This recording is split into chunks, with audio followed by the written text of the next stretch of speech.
ರಣಭೀಕರ ಮಳೆಗೆ ಉತ್ತರ ಕನ್ನಡ ಅಕ್ಷರಶಃ ನಲುಗಿ ಹೋಗಿದೆ. ಗಂಗಾವಳಿ ನದಿ ಆರ್ಭಟಕ್ಕೆ ಅಂಕೋಲಾದ ಉಳುವರೆ ಕೊಚ್ಚಿ ಹೋಗಿತ್ತು. ಮನೆ ಕಳೆದುಕೊಂಡು ಗ್ರಾಮಸ್ಥರು ಅನಾಥರಾಗಿದ್ದಾರೆ. ಸಂತ್ರಸ್ತರ ಧ್ವನಿಯಾಗಿರುವ ನಿಮ್ಮ ರಿಪಬ್ಲಿಕ್ ಕನ್ನಡ ಸೂರಿಲ್ಲದವರಿಗೆ ಪರಿಹಾರ ಕೊಡಿಸಿದೆ. ಇದು ರಿಪಬ್ಲಿಕ್ ಕನ್ನಡ ವರದಿಯ ಬಿಗ್ ಇಂಪ್ಯಾಕ್ಟ್. ಆ ಕುರಿತ ಒಂದು ಸ್ಟೋರಿ ಇಲ್ಲಿದೆ ನೋಡಿ. ಏನ್ ಹೇಳ್ತೀರಿ? ರಿಪಬ್ಲಿಕ್ ಕನ್ನಡ ಬಂದು ನಿಮ್ಮ ಒಂದು ಧ್ವನಿಯನ್ನ ಸರ್ಕಾರಕ್ಕೆ ಮುಟ್ಟಿಸುವಂತ ಕೆಲಸವನ್ನ ಮಾಡಿದ್ವಿ. ಇಲ್ಲ, ಹೌದು, ನಮ್ಮಳನ್ನ ನಾವು ಅವಾಗ ರಿಪಬ್ಲಿಕ್ ಕನ್ನಡಕ್ಕೆ ತೋಡ್ಕೊಂಡಾಗ 2 ಗಂಟೆಗೆ ಸುದ್ದಿ ಮೂಡಿಸಿದ್ದು, 6 ಗಂಟೆಗೆ ಎಲ್ಲ ಸಚಿವರು ಮಿನಿಸ್ಟರ್ ಎಲ್ಲ ಬಂದು ಇಲ್ಲಿ ನೋಡೋಗಿದ್ದಾರೆ. ನಾವು ಇದರಿಂದ ರಿಪಬ್ಲಿಕ್ ಕನ್ನಡಕ್ಕೆ ಯಾವಾಗಲೂ ಚಿರಋಣಿಯಾಗಿರ್ತೀವಿ ಅಂತ ನಾವು ಹೇಳಲಿಕ್ಕೆ ಇಷ್ಟಪಡ್ತೀವಿ. ಹರ್ಷ, ಉಳುವರೆ ಗ್ರಾಮಸ್ಥರ ಮೊಗದಲ್ಲಿ ಹರ್ಷ. ಸೂರು ಕಳೆದುಕೊಂಡು ದಿಕ್ಕು ತೋಚದೆ ಪರದಾಡ್ತಿದ್ದವರ ಮೊಗದಲ್ಲಿ ಮಂದಹಾಸ. ಮನೆ ಇಲ್ಲದೆ ಕಂಗಾಲಾಗಿದ್ದ ಜನರಲ್ಲೇ ಸಮಾಧಾನದ ನಿಟ್ಟುಸಿರು. ಉಳುವರೆ ಗ್ರಾಮಸ್ಥರ ಈ ನಗುವಿಗೆ ಕಾರಣವಾಗಿದ್ದು ನಿಮ್ಮ ರಿಪಬ್ಲಿಕ್ ಕನ್ನಡ.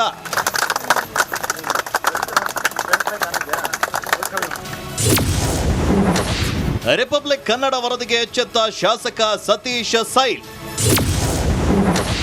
ನಮ್ಮ ವರದಿಯಿಂದ ಎಚ್ಚೆತ್ತು ಗ್ರಾಮಕ್ಕೆ ಶಾಸಕರ ಭೇಟಿ. ಮಹಾಮಳೆಗೆ ಉತ್ತರ ಕನ್ನಡ ಜಿಲ್ಲೆಯ ಅಂಕೋಲಾ ತಾಲೂಕಿನಲ್ಲೇ ಗಂಗಾವಳಿ ನದಿ ರೌದ್ರ ರೂಪವನ್ನ ತಾಳಿದೆ. ಬೋರ್ಗರೆದ ನದಿ ನೀರು ಉಳುವರೆ ಗ್ರಾಮಕ್ಕೆ ನುಗ್ಗಿ 5ಕ್ಕೂ ಹೆಚ್ಚು ಮನೆಗಳನ್ನ ಕೊಚ್ಚಿಕೊಂಡು ಹೋಗಿದೆ. ಸೂರು ಕಳೆದುಕೊಂಡ ಗ್ರಾಮಸ್ಥರು ಅನಾಥರಾಗಿದ್ರು. ಸಂತ್ರಸ್ತರ ಧ್ವನಿಯಾದ ರಿಪಬ್ಲಿಕ್ ಕನ್ನಡ ಈ ಬಗ್ಗೆ ನಿರಂತರವಾಗಿ ವರದಿಯನ್ನ ಪ್ರಸಾರ ಮಾಡಿತ್ತು.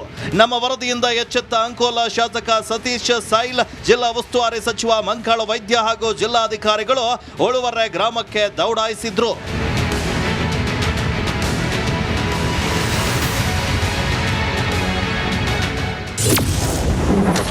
ಉಳುವರೆ ಗ್ರಾಮಸ್ಥರಿಗೆ ಪರಿಹಾರ ಘೋಷಣೆ. ಸೂರಿಲ್ಲದವರಿಗೆ 1.2 ಲಕ್ಷದ ಚೆಕ್ ವಿತರಣೆ. ಸೂರು ಕಳೆದುಕೊಂಡ ಮೂವರಿಗೆ ಶಾಸಕರು ಹಾಗೂ ಉಸ್ತುವಾರಿ ಸಚಿವರು ಸ್ಥಳದಲ್ಲೇ 1,20,000 ರೂಪಾಯಿ ಚೆಕ್ ಅನ್ನ ವಿತರಿಸಿದ್ರು. ಸೂರು ಕಳೆದುಕೊಂಡವರಿಗೆ 1 ಲಕ್ಷ ನೆರವನ್ನ ನೀಡುವುದಾಗಿ ಘೋಷಿಸಿದ್ರು.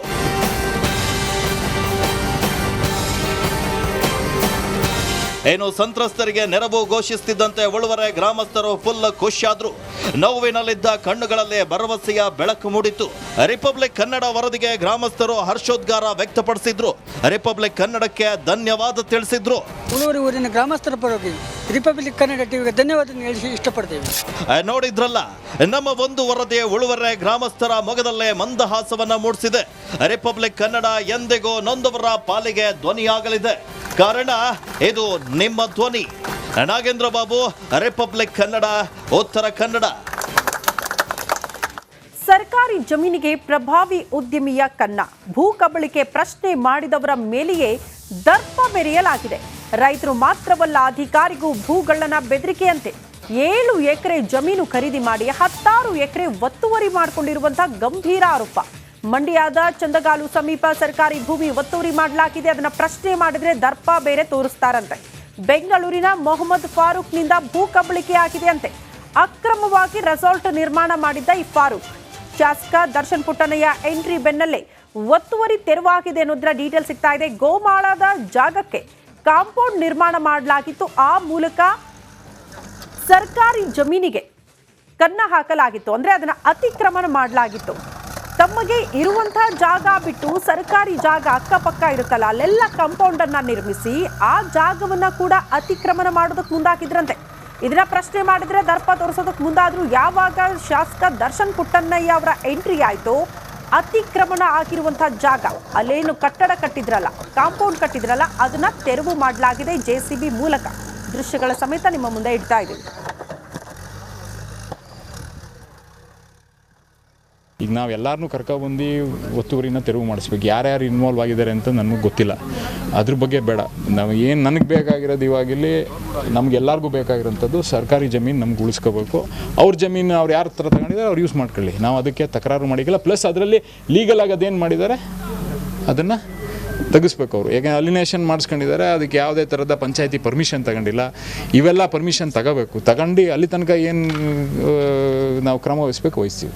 ಮಂಡ್ಯದಲ್ಲಿ ದಿನೇ ದಿನೇ ಸರ್ಕಾರಿ ಭೂಮಿಗೆ ಕನ್ನ ಹಾಕೋರ ಸಂಖ್ಯೆ ಹೆಚ್ಚಾಗ್ತಾ ಇದೆ. ಅದೇ ರೀತಿ ಪ್ರಭಾವಿ ವ್ಯಕ್ತಿಯೊಬ್ಬ ಸರ್ಕಾರಿ ಜಮೀನನ್ನು ಒತ್ತುವರಿ ಮಾಡ್ಕೊಂಡಿದ್ದ. ಆ ಒತ್ತುವರಿ ಜಮೀನನ್ನು ಮೇಲುಕೋಟೆ ವಿಧಾನಸಭಾ ಕ್ಷೇತ್ರದ ಶಾಸಕ ದರ್ಶನ್ ಪುಟ್ಟಣ್ಣಯ್ಯ ನೇತೃತ್ವ ವಹಿಸಿ ತೆರವುಗೊಳಿಸುವಂಥ ಕೆಲಸಕ್ಕೆ ಮುಂದಾಗಿದ್ದಾರೆ. ಅಂದರೆ ಈಗಾಗಲೇ ತೆರವುಗೊಳಿಸಿದ್ದಾರೆ. ಸದ್ಯ ನಾನು ಆ ಸ್ಪಾಟಲ್ಲಿದ್ದೀನಿ.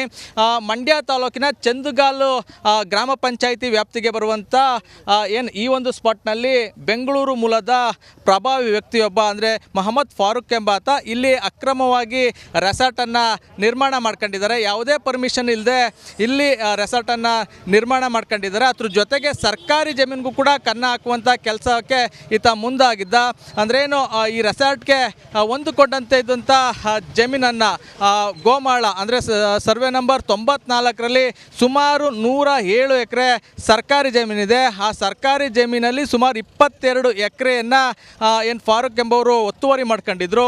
ಇವತ್ತು ತೆರವುಗೊಳಿಸುವಂಥ ಕೆಲಸಕ್ಕೆ ಅಧಿಕಾರಿಗಳು ಮುಂದಾಗಿರುವಂಥದ್ದು. ಅಂದರೆ ಸ್ವತಃ ಮೇಲುಕೋಟೆ ವಿಧಾನಸಭಾ ಕ್ಷೇತ್ರದ ಶಾಸಕರಾದಂಥ ದರ್ಶನ್ ಪುಟ್ಟಣ್ಣಯ್ಯ ಖುದ್ದು ನಿಂತು ತೆರವು ಕಾರ್ಯಾಚರಣೆಯನ್ನು ನಡೆಸಿದ್ದಾರೆ. ಸಾಕಷ್ಟು ದಿನಗಳಿಂದ ಈ ಭಾಗದ ರೈತರು ಇಲ್ಲಿ ಅಕ್ರಮವಾಗಿ ರೆಸಾರ್ಟ್ ನಡೆಸುತ್ತಿರುವುದು ಜೊತೆಗೆ ಏನು ಸರ್ಕಾರಿ ಜಮೀನನ್ನು ಒತ್ತುವರಿ ಮಾಡ್ಕೊಂಡಿರೋದ್ರ ಬಗ್ಗೆ ದೂರು ನೀಡಿದ್ರು ಕೂಡ ಯಾವುದೇ ರೀತಿಯ ಕ್ರಮ ಆಗಿರಲಿಲ್ಲ.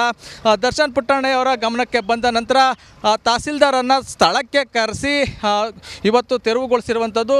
ಏನು ಸರ್ಕಾರಿ ಜಮೀನಲ್ಲಿ ಕಾಂಪೌಂಡನ್ನು ನಿರ್ಮಾಣ ಮಾಡ್ಕೊಂಡಿದ್ರು. ಕೇವಲ ಏನು ಗೋಮಾಳ ಮಾತ್ರ ಒತ್ತುವರಿ ಆಗಿರಲಿಲ್ಲ, ಅದ್ರ ಜೊತೆಗೆ ಬಡವರಿಗೆ ಆಶ್ರಯ ಮನೆ ಯೋಜನೆಯಡಿ ನಿವೇಶನ ಕೊಡೋದಕ್ಕೂ ಕೂಡ 4 ಎಕರೆಯನ್ನು ಮಂಜೂರು ಮಾಡಲಾಗಿತ್ತು. ಬಡವರ ನಿವೇಶನಕ್ಕಾಗಿ ಮೀಸಲಿಟ್ಟಿದ್ದಂಥ ಏನು ಆಶ್ರಯ ಮನೆ ಯೋಜನೆಯಡಿ ಮೀಸಲಿಟ್ಟಿದ್ದಂಥ ಜಮೀನು ಕೂಡ ಒತ್ತುವರಿ ಮಾಡ್ಕೊಂಡಿದ್ರು. ಈಗ ಸದ್ಯ ಆ ಜಮೀನನ್ನು ತೆರವುಗೊಳಿಸಲಾಗಿದೆ. ಕ್ಯಾಮ್ರಾಮನ್ ವಿನೋದ್ ಜೊತೆ ಆನಂದ್, ರಿಪಬ್ಲಿಕ್ ಕನ್ನಡ, ಮಂಡ್ಯ. ರಣಭೀಕರ ಮಳೆಗೆ ಉತ್ತರ ಕನ್ನಡ ಅಕ್ಷರಶಃ ನಲುಗಿ ಹೋಗಿದೆ. ಗಂಗಾವಳಿ ನದಿ ಆರ್ಭಟಕ್ಕೆ ಅಂಕೋಲಾದ ಉಳುವರೆ ಕೊಚ್ಚಿ ಹೋಗಿತ್ತು. ಮನೆ ಕಳೆದುಕೊಂಡು ಗ್ರಾಮಸ್ಥರು ಅನಾಥರಾಗಿದ್ದಾರೆ. ಸಂತ್ರಸ್ತರ ಧ್ವನಿಯಾಗಿರುವ ನಿಮ್ಮ ರಿಪಬ್ಲಿಕ್ ಕನ್ನಡ ಸೂರಿಲ್ಲದವರಿಗೆ ಪರಿಹಾರ ಕೊಡಿಸಿದೆ. ಇದು ರಿಪಬ್ಲಿಕ್ ಕನ್ನಡ ವರದಿಯ ಬಿಗ್ ಇಂಪ್ಯಾಕ್ಟ್. ಆ ಕುರಿತ ಒಂದು ಸ್ಟೋರಿ ಇಲ್ಲಿದೆ ನೋಡಿ. ಏನ್ ಹೇಳ್ತೀರಿ? ರಿಪಬ್ಲಿಕ್ ಕನ್ನಡ ಬಂದು ನಿಮ್ಮ ಒಂದು ಧ್ವನಿಯನ್ನ ಸರ್ಕಾರಕ್ಕೆ ಮುಟ್ಟಿಸುವಂತ ಕೆಲಸವನ್ನ ಮಾಡಿದ್ವಿ. ಇಲ್ಲ, ಹೌದು, ನಮ್ಮಳರನ್ನ ನಾವು ಅವಾಗ ರಿಪಬ್ಲಿಕ್ ಕನ್ನಡಕ್ಕೆ ತೋಡ್ಕೊಂಡಾಗ 2 ಗಂಟೆಗೆ ಸುದ್ದಿ ಮೂಡಿಸಿದ್ದು 6 ಗಂಟೆಗೆ ಎಲ್ಲ ಸಚಿವರು ಮಿನಿಸ್ಟರ್ ಎಲ್ಲ ಬಂದು ಇಲ್ಲಿ ನೋಡೋಗಿದ್ದಾರೆ. ನಾವು ಇದರಿಂದ ರಿಪಬ್ಲಿಕ್ ಕನ್ನಡಕ್ಕೆ ಯಾವಾಗಲೂ ಚಿರಋಣಿಯಾಗಿರ್ತೀವಿ ಅಂತ ನಾವು ಹೇಳಲಿಕ್ಕೆ ಇಷ್ಟಪಡ್ತೀವಿ. ಹರ್ಷ ಉಳುವರೆ ಗ್ರಾಮಸ್ಥರ ಮೊಗದಲ್ಲಿ ಹರ್ಷ. ಸೂರು ಕಳೆದುಕೊಂಡು ದಿಕ್ಕು ತೋಚದೆ ಪರದಾಡ್ತಿದ್ದವರ ಮೊಗದಲ್ಲಿ ಮಂದಹಾಸ. ಮನೆಯಿಲ್ಲದೆ ಕಂಗಾಲಾಗಿದ್ದ ಜನರಲ್ಲಿ ಸಮಾಧಾನದ ನಿಟ್ಟುಸಿರು. ಉಳುವರೆ ಗ್ರಾಮಸ್ಥರ ಈ ನಗುವಿಗೆ ಕಾರಣವಾಗಿದ್ದು ನಿಮ್ಮ ರಿಪಬ್ಲಿಕ್ ಕನ್ನಡ.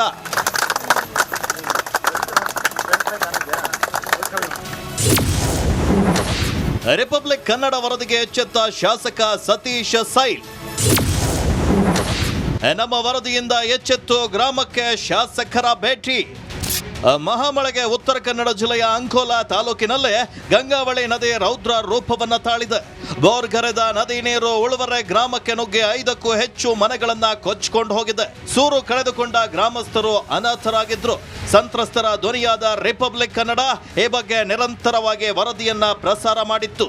ನಮ್ಮ ವರದಿಯಿಂದ ಎಚ್ಚೆತ್ತ ಅಂಕೋಲಾ ಶಾಸಕ ಸತೀಶ್ ಸೈಲ್, ಜಿಲ್ಲಾ ಉಸ್ತುವಾರಿ ಸಚಿವ ಮಂಕಾಳ ವೈದ್ಯ ಹಾಗೂ ಜಿಲ್ಲಾಧಿಕಾರಿಗಳು ಉಳುವರೆ ಗ್ರಾಮಕ್ಕೆ ದೌಡಾಯಿಸಿದ್ರು.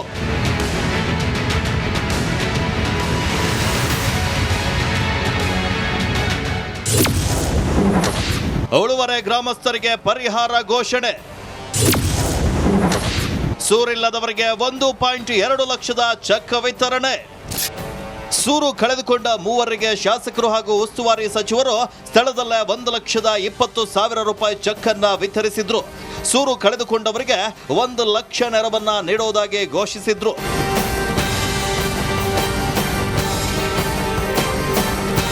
ಏನು ಸಂತ್ರಸ್ತರಿಗೆ ನೆರವು ಘೋಷಿಸುತ್ತಿದ್ದಂತೆ ಉಳುವರೆ ಗ್ರಾಮಸ್ಥರು ಫುಲ್ ಖುಷಿಯಾದ್ರು.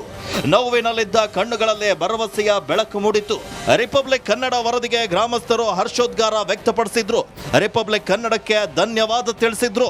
ಉಳುವರಿ ಊರಿನ ಗ್ರಾಮಸ್ಥರ ಪರವಾಗಿ ರಿಪಬ್ಲಿಕ್ ಕನ್ನಡ ಟಿವಿಗೆ ಧನ್ಯವಾದ ಹೇಳಿ ಇಷ್ಟಪಡ್ತೇವೆ. ನೋಡಿದ್ರಲ್ಲ, ನಮ್ಮ ಒಂದು ವರದಿ ಉಳುವರೆ ಗ್ರಾಮಸ್ಥರ ಮೊಗದಲ್ಲೇ ಮಂದಹಾಸವನ್ನ ಮೂಡಿಸಿದೆ. ರಿಪಬ್ಲಿಕ್ ಕನ್ನಡ ಎಂದಿಗೂ ನೊಂದವರ ಪಾಲಿಗೆ ಧ್ವನಿಯಾಗಲಿದೆ. ಕಾರಣ ಇದು ನಿಮ್ಮ ಧ್ವನಿ.